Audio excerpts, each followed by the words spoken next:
6 अंधेर नगरी, चौपट राजा। पहला दृश्य, स्थान शहर से बाहर एक सड़क। महंत जी और 2 चेले बातें कर रहे हैं। महंत, बच्चा नारायण दास, यही नगर तो दूर से बड़ा सुंदर दिखाई पड़ता है। देख, कुछ भिक्षा मिले तो भगवान को भोग लगे, और क्या? नारायण दास, गुरु जी महाराज, नगर तो बहुत सुंदर है, पर भिक्षा भी सुंदर मिले तो आनंद आ जाए। महंत, बच्चा गोवर्धन दास, तू पश्चिम की ओर जाओ और नारायण दास तुम पूर्व की ओर जाओ। जो भी भिक्षा मिले उसे लेकर तुरंत लौट आना। दोनों जाते हैं। गोवर्धन, कुजरीन से क्यों? भाजी क्या भाव है? कुजरीन, बाबा जी, सब भाजी तक सेर। गोवर्धन, वाह वाह, बड़ा आनंद है, यहाँ सभी भाजी तक सेर हैं। आगे जाता है। गोवर्धन, हलवाई, हलवाई से मिठाई क्या भाव है? सब तक सेर। गोवर्धन, सब मिठाई तक सेर। लड्डू, पेड़ा। हलवाई, हाँ हाँ, सब तक सेर हैं। आपको क्या लेना है बाबा जी? गोवर्धन, क्यों बच्चा, इस नगरी का नाम क्या है? हलवाई, बाबा जी, इस नगरी का नाम अंधेर नगरी है। गोवर्धन, और राजा का क्या नाम है? हलवाई, चौपट राजा।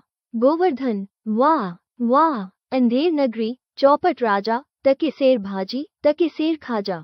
हलवाई, चौपट राजा। गोवर्धन, वाह वाह, अंधेर नगरी, चौपट राजा, तक सेर भाजी, तक सेर खाजा। हलवाई, तो बाबा जी कुछ तो ले ले। गोवर्धन, बच्चा, भिक्षा मांगकर 7 पैसे लाया हूँ, 3.5 सेर मिठाई दे दो। हलवाई मिठाई तौलकर दे देता है। महंत जी और नारायण दास एक ओर से आते हैं और दूसरी ओर से गोवर्धन दास आता है। महंत, बच्चा गोवर्धन दास, कह क्या भिक्षा लाया? गठरी तो भारी मालूम पड़ती है। गोवर्धन, गुरु जी महाराज, 7 पैसे भिक्षा में मिले थे, 3.5 सेर मिठाई ले ली है। महंत, बच्चा, नारायण दास ने मुझसे कहा था कि यहाँ सब चीजें तक सेर मिलती हैं, तो मैंने इसकी बात पर विश्वास नहीं किया था। बच्चा, ये कौन सी नगरी है और इसका राजा कौन है?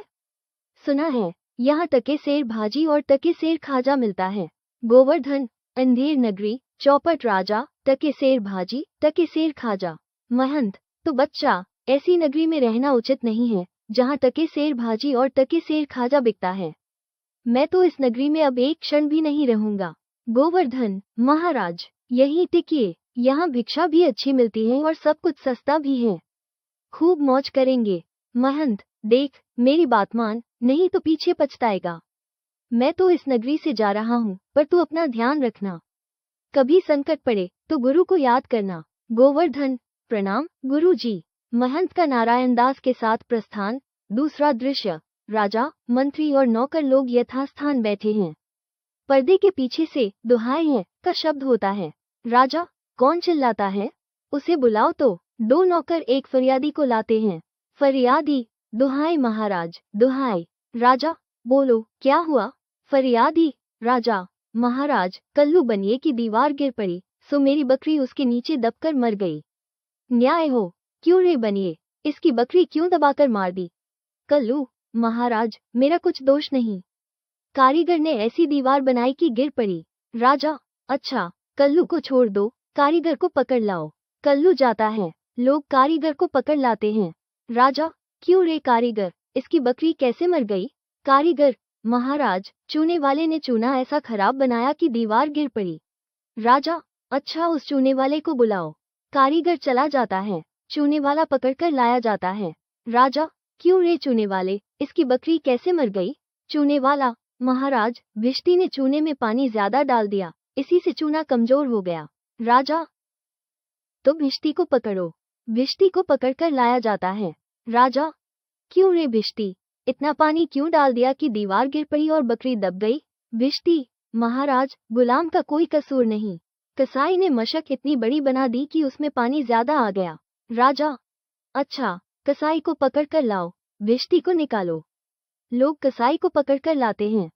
कसाई, महाराज, गर्रिये ने टके की ऐसी बड़ी भेड़ मेरे हाथ बेची कि मशक बड़ी बन गई। लोग गर्रिये को पकड़ लाते हैं। राजा, क्यों रे गर्रिये, ऐसी बड़ी भीड़ क्यों बेची? गर्रिया, महाराज, उधर से कोतवाल की सवारी आई, उसकी भीड़ में ध्यान ही नहीं किया, मेरा कुछ कसूर नहीं। राजा, इसको निकालो, कोतवाल को बुलाओ। कोतवाल को पकड़कर लाया जाता है। राजा, क्यों रे कोतवाल, तूने सवारी इतनी धूम से क्यों निकाली कि गर्रिये ने घबराकर बड़ी भीड़ बेच दी? कोतवाल, महाराज मैंने कोई कसूर नहीं किया। राजा, ले जाओ, कोतवाल को अभी फांसी दे दो।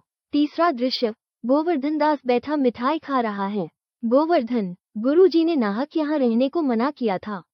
माना कि इस राज्य के लोग बड़े अजीब हैं, पर अपना क्या। पहला सिपाही, गोवर्धन से चल में मिठाई खा खाकर बहुत मोटा हो गया है, आज मजा मिलेगा। गोवर्धन, घबराकर यह आफत कहाँ से आई? अरे भाई, मैंने तुम्हारा क्या बिगाड़ा है जो मुझे पकड़ते हो? दूसरा सिपाही, आप मोटे हैं इसलिए फांसी होगी। गोवर्धन, मोटे होने पर फांसी, ये कहाँ का न्याय है? अरे, साधु संतों से मजाक नहीं किया जाता। पहला सिपाही, गोवर्धन, जब सूली पर चढ़ जाओगे तब मालूम होगा कि फांसी है या मजाक।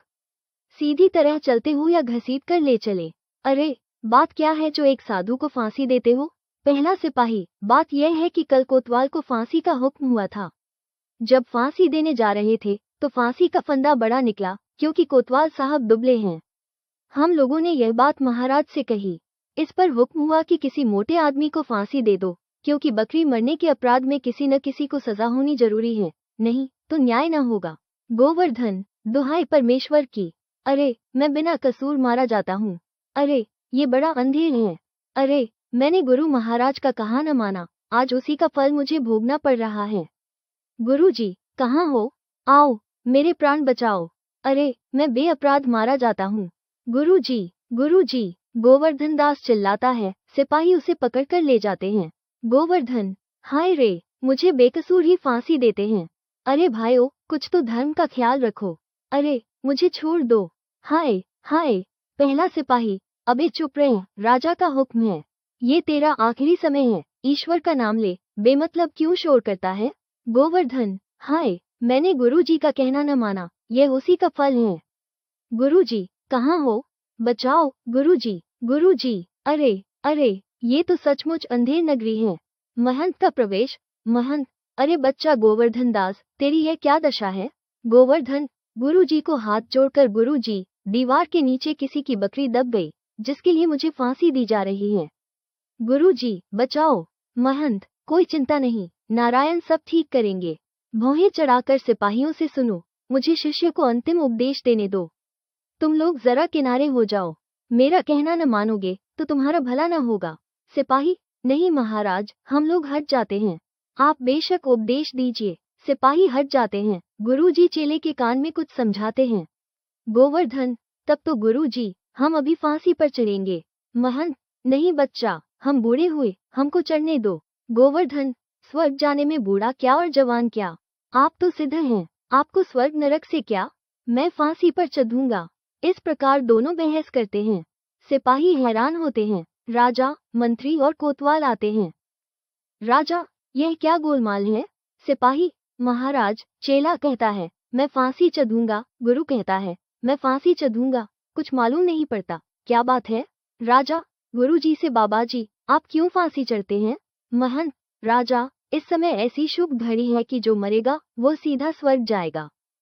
मंत्री, तब तो हम ही फांसी चढ़ेंगे। गोवर्धन, नहीं, हमको हुक्म है। कोतवाल, हम लटकेंगे, हमारे कारण ही तो दीवार गिरी। राजा, चुप रहो सब लोग, राजा के जीते जी और कौन स्वर्ग जा सकता है? हमको फांसी पर चढ़ाओ, जल्दी करो। सिपाही राजा को फांसी पर लटका देते हैं। महंत चेले को खींचते हुए दूसरी तरफ ले जाते हैं।